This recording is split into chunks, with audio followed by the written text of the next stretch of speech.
Hello दोस्तों, आज की कहानी है जीवन की शुरुआत। कई बार जब लोग जीवन में काम करना शुरू करते हैं तब उन्हें बहुत ज़्यादा दर्द होता है, तकलीफ़ होती है, उन्हें बहुत ज़्यादा मेहनत करना पड़ता है और ये बात उनसे बर्दाश्त नहीं हो पाती है। उनका शरीर जवाब दे देता है और वो उस काम को छोड़कर किसी और तरकीब से सफल होने का प्रयास करते रहते हैं। लेकिन याद रखिएगा, इस प्रकार से कोई भी व्यक्ति जीवन में सफल नहीं हो पाता है। याद रखिएगा कि सफलता का मार्ग मेहनत, दर्द और तकलीफ़ से होकर गुजरेगा और यह आपको सहना ही पड़ेगा।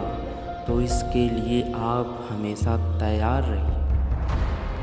एक बार एक मूर्तिकार अपनी छीनी और हथौड़ी से एक पत्थर को भगवान की मूर्ति का आकार देने का प्रयास कर रहा था। जैसे ही वह छीनी पर अपना हथौड़ा चलाता, वह पत्थर चिल्लाने लगता और कहने लगता कि ये क्या कर रहे हो, मुझे इतना मार कर क्यों दुख दे रहे हो, तकलीफ़ हो रही है, पीड़ा हो रही है, मुझे अपने हाल पर छोड़ दो और यहाँ से चले जाओ।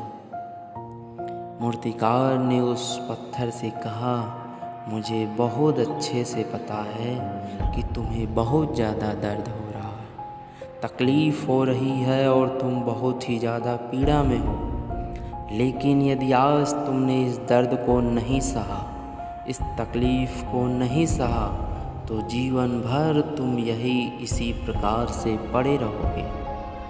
मुझे पता है कि तुम में आगे बढ़ने की अपार संभावना है। तुम एक बहुत अच्छे पत्थर हो, लेकिन यदि तुम इसी प्रकार से रहोगे तो कभी भी आगे नहीं बढ़ पाओगे। इतना कहकर मूर्तिकार औजार उठाए ही थे कि पत्थर फिर से चिल्लाने लगा, गिड़गिड़ाने लगा, विनती करने लगा कि मुझे अपने हाल पर छोड़ दो। मुझे पता है कि जीवन के लिए कौन सी चीज़ सही है और कौन सी चीज़ गलत है। मुझे बहुत ज़्यादा दर्द हो रहा है, अब मैं इस तकलीफ़ को बहुत ज़्यादा नहीं सह सकता।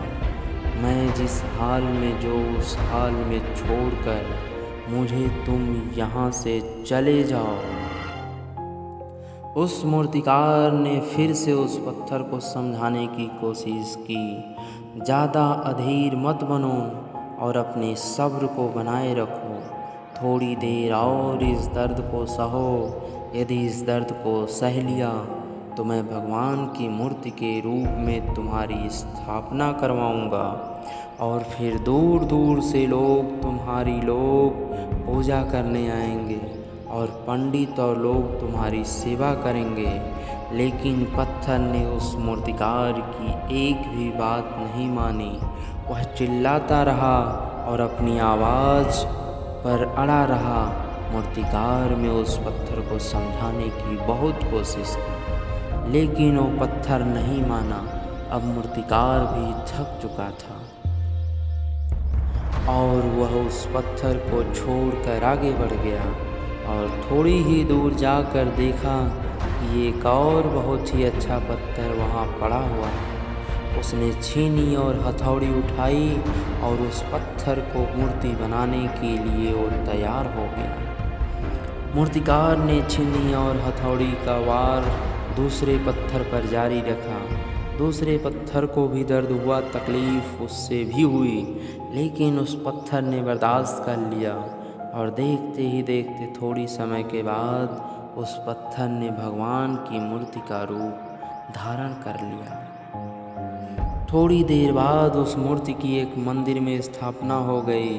धीरे धीरे करके लोग वह पूजा पाठ करने आने लगे। लोगों की मन्नतें वहाँ से पूरी होने लगी और वह मंदिर बहुत ही ज़्यादा प्रसिद्ध हो गया। अब धीरे धीरे करके दूर दूर के गांव से लोग वहाँ पूजा पाठ करने आने लगे। फिर एक दिन और उससे पत्थर को उसी मंदिर में लाया गया और उसे एक कोने में रख दिया गया। अब लोग आते और उस पर नारियल फोड़ते।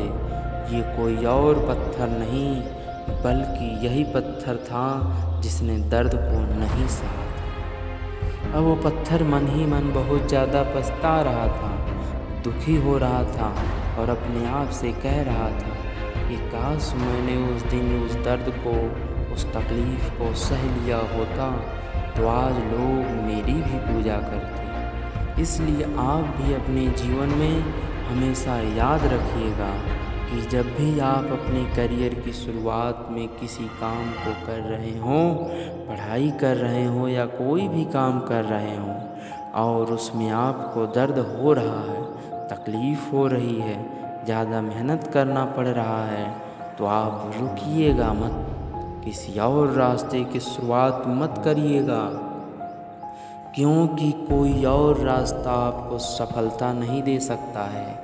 आपको उस दर्द को, उस तकलीफ़ को सहना ही होगा और उस दर्द को, उस तकलीफ़ को सहकर आप ज़्यादा मजबूत बनेंगे और तभी आप अपने जीवन में आगे बढ़ पाएंगे। और जीवन में हमेशा याद रखिएगा कि आपको पहले पत्थर की तरह नहीं बल्कि दूसरे पत्थर की तरह बनना है। दोस्तों, ये कहानी आपको कैसी लगी कमेंट में ज़रूर बताइए। Thank you so much.